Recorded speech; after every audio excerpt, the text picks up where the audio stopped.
What is this? What are we doing here? Well, I paid Andy $5 so that we could play puppets together because it's the best summer ever. Best summer ever! And Andy's my friend. We need friends. We definitely need Joel's friends. my friend, I'm Joel's friend, I hope, but do you have a friend? Yeah, do you? Yeah, all right, I'm sure you do.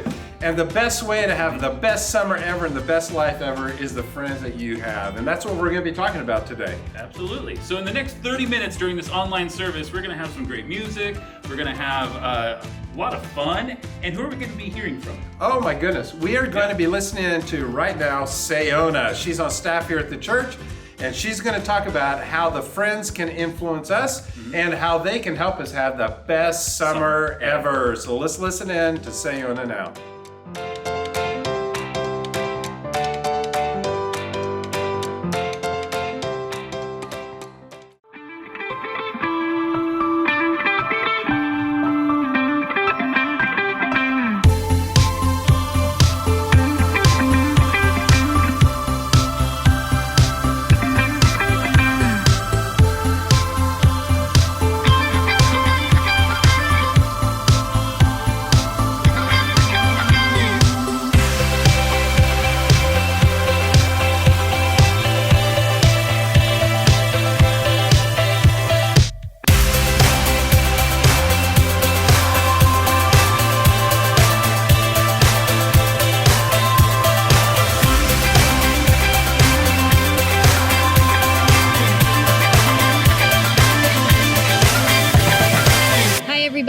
I'm Sayona. I'm the Director of Adult Ministry here at Malibu Pacific Church. Glad to be back with you as we are in a series called The Best Summer Ever, because we really do want you to have a great summer and we want you to live life to the full, the life that Jesus intends for you and God desires for you.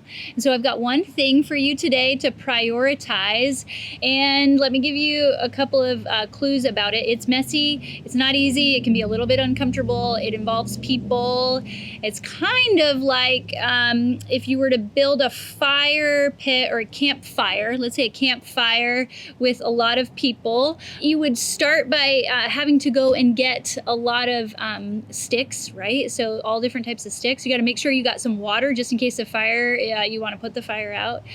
You've got to gather all of that, set it, somebody, there's always somebody that really knows how to make a good campfire, right? And they stack it up all nice and cool, and then you gotta put the brush underneath it and light it and blow on it, and really you go through all that work for the experience of what happens around the campfire.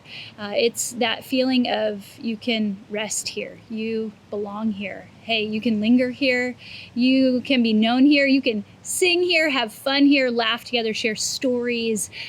That's tapping into something we all long for in our lives, is to experience that fun, joy, sense of belonging around a campfire. Maybe you've experienced that before and can kind of resonate with how enjoyable it is to be at ease in a circle around a fire pit or a campfire. Well, that's what we want to be about here at Malibu Pacific Church. We want to create small group environments where everyone can feel a sense of belonging, where they're cared for, where they have accountability to other people. And so that's my job, is to get you plugged in to a group where you can grow and where you can experience that fire pit feeling. But it's hard. I remember a time in my life when it was extremely hard. I was in seminary in my 20s, and it was a time when I should have been growing in my faith, but I was actually struggling in my faith. Go figure. Here I am supposing to get prepared for ministry, to learn a lot, to grow a lot, and I was really experiencing the opposite. And, I sat in a lot of big lecture halls, but I didn't really feel known. It was my first year of marriage, and so that was hard as well, learning how to do life as a married couple. And during this year, we decided to join a small group, and it actually was a terrible experience. It was uncomfortable. It wasn't fun. We didn't really hit it off with the people. And my husband Drew and I, we really love people. We think we get along with people, but for some reason, this small group was hard. It was our first small group as a married couple, and it was hard. And all the doubts that I was having in my faith, it was just kind of a crisis of faith struggle. Small group wasn't working. So I don't know if you can resonate with that. Maybe you're in a place where you're wrestling with your faith. Maybe you've had a small group experience that didn't go too well. Maybe you just are kind of giving up on that idea and trying to seek God, just you and God. Well, if that's you, I think God's word might speak to you today, and he might have something for you in his word today. So let's turn to Mark chapter 3, and we're going to see Jesus choosing 12 disciples and how intentional he was with these 12 and why he chose these 12. And if you can believe it, Jesus, who started the largest movement in all of history, Jesus who changed the world, Jesus who offers salvation to the world, he did all of this through 12 guys. He chose 12 guys to do life with. So anyway, Mark chapter 3, one of the gospels, it's the shortest gospel. It's really fun to read if you want to read it. There's just a couple of verses here that tell us about him choosing these 12 disciples.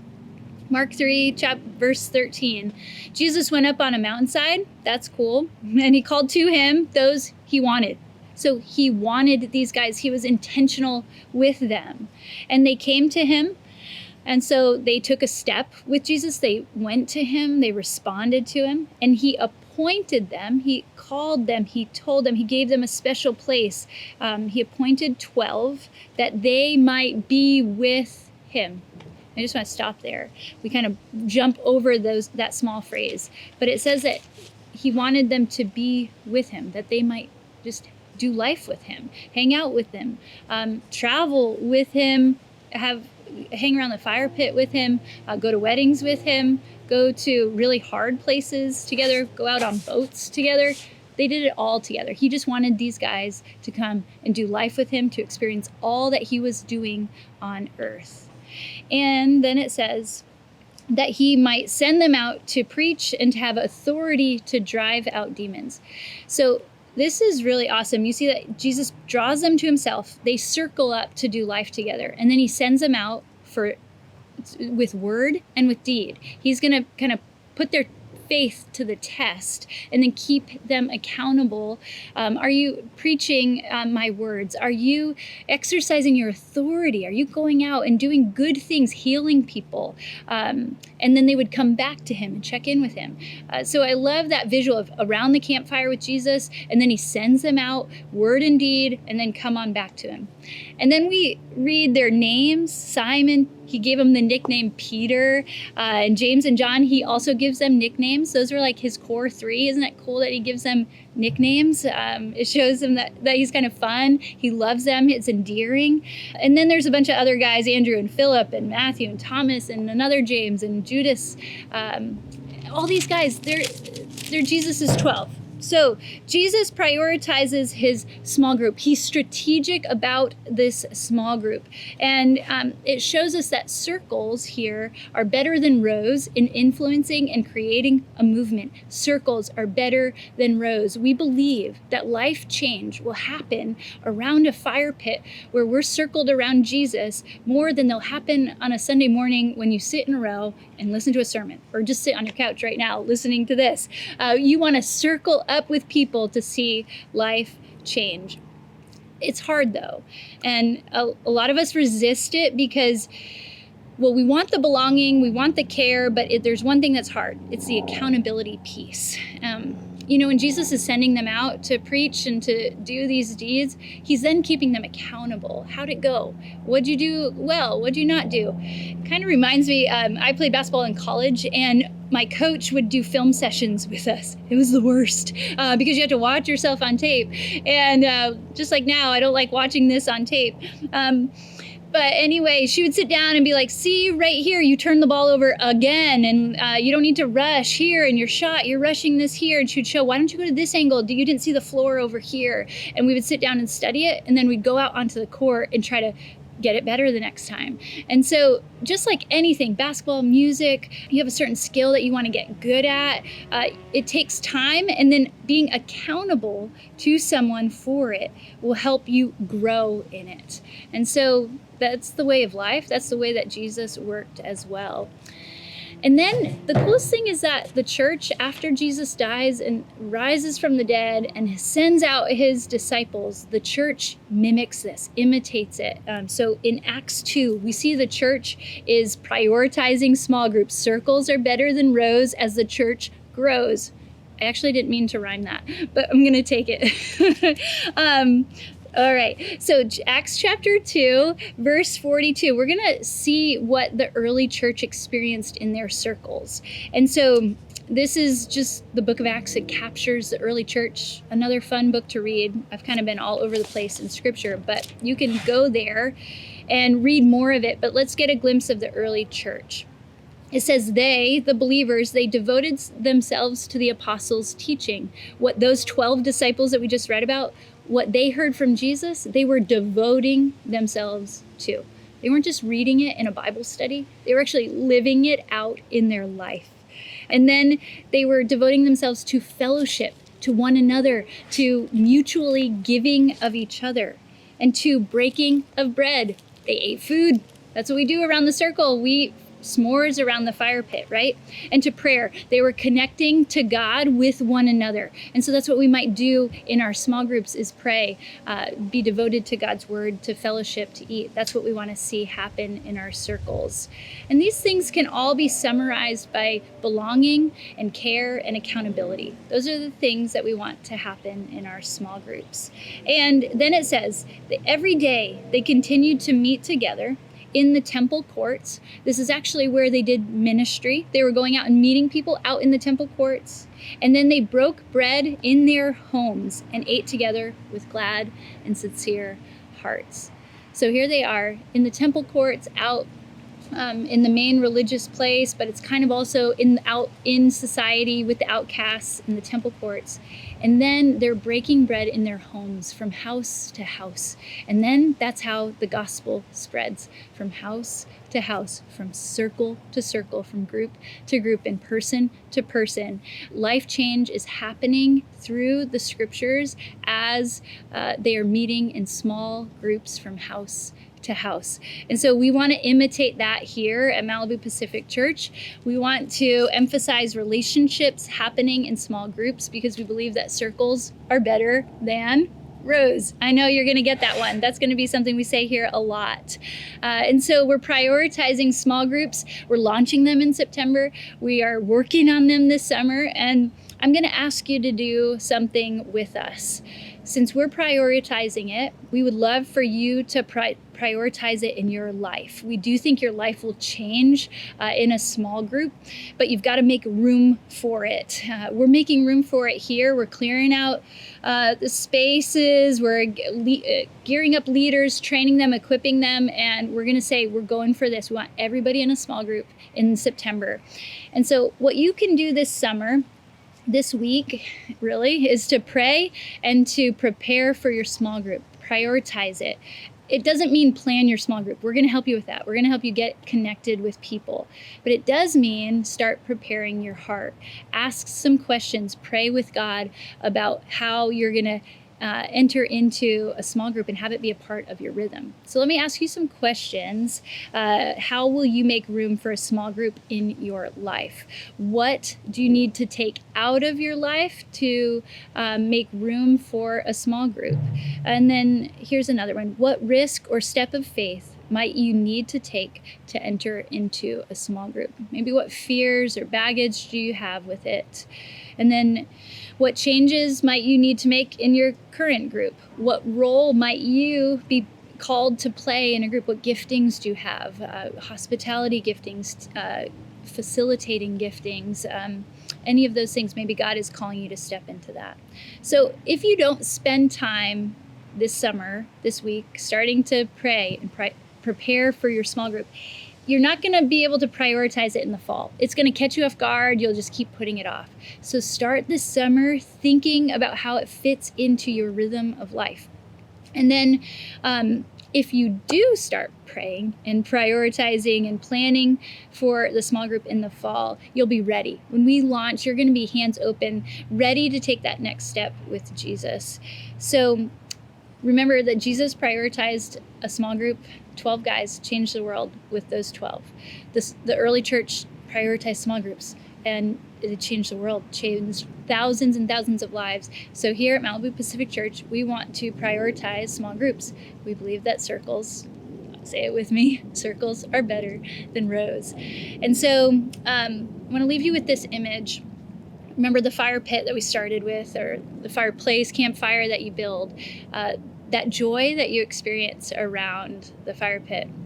Just that little glimpse can give us a taste of what God hopes to happen in these small groups. It really is for our joy and our blessing. And Psalm 133, it says, how good and how pleasant it is when God's people live together in harmony and unity. For there the Lord bestows his blessing, even life forevermore. And so it's in those circles, it's in those small groups that we're going to experience God's blessing with one another when we see the grace of Jesus work in our lives through others. So start planning, start preparing with us, join in our small group orientation, and get ready to launch these small groups in the fall, in September, and we'll see the Lord work and change lives because of it. Thank you, Sayona, for your message. Wasn't that great? And we just want to thank all of you for your faithful donations and gifts to the life of this church because you're helping to create this environment. This is Joel, and he's in charge of our online service and making all of this possible. Joel, what is happening with our online service? Absolutely. We're seeing numbers grow every week. God has just really blessed this ministry. About a year and a half ago, we didn't even have this at Malibu Pacific Church. And through COVID and pivoting that we had to do, God has just blessed this ministry. And what we're seeing is growth in individuals, growth in marriages, growth in families, and it is really incredible. Even on our on-site service, we're seeing so many new faces. And we go up to them and ask them, so what brought you here? And they're like, well, we've been watching online, and we really like you, Joel. The sermons are all right, but we really like you, Joel. Just kidding. They love the sermons. They just love everything that's going on. And really, the online portion is really kind of the front door to the church now. It really is. It's what we all do. I mean, we check our phones or check our Yelp reviews on a restaurant before we go somewhere, before we check something out. Absolutely. We do it online. So really, our front door now is the digital online service and everything that we're doing through social media. So important that you press like and follow on Instagram, on Facebook, and also on YouTube. Absolutely. And we just want to say thank you so much for your generous giving, your donations, your support for this ministry. Because of you, this is happening and people are finding their community and they're finding their more to their life. And so we are just so grateful for your donations and giving to this church. And there's 3 ways you can give right now. Number 1, you can head to the website and click on that give button. Number 2, you can text to give. You can see it right here. And on top of that, you can send in a check like normal to the address below. So again, thank you so much for tithing. Because of your tithe, lives are being changed, marriages are being changed, and families are being changed. Thank you, thank you, thank you. Thank you, everybody. Thank you so much. Appreciate it.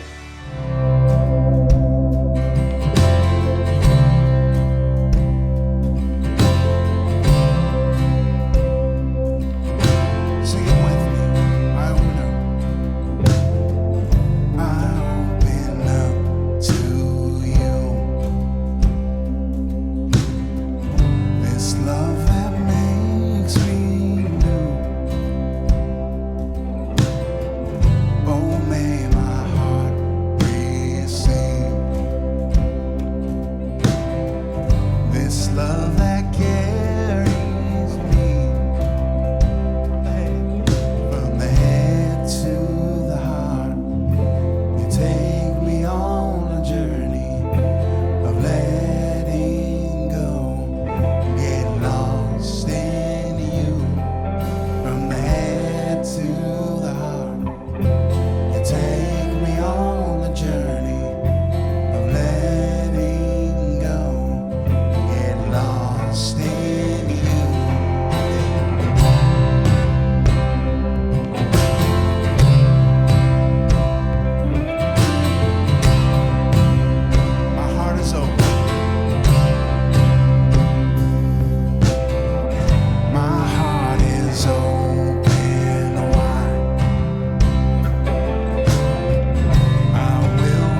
I take a hold of you. I take a hold of you. And I lose myself. Wasn't that a great service? Thank you everybody for joining us today.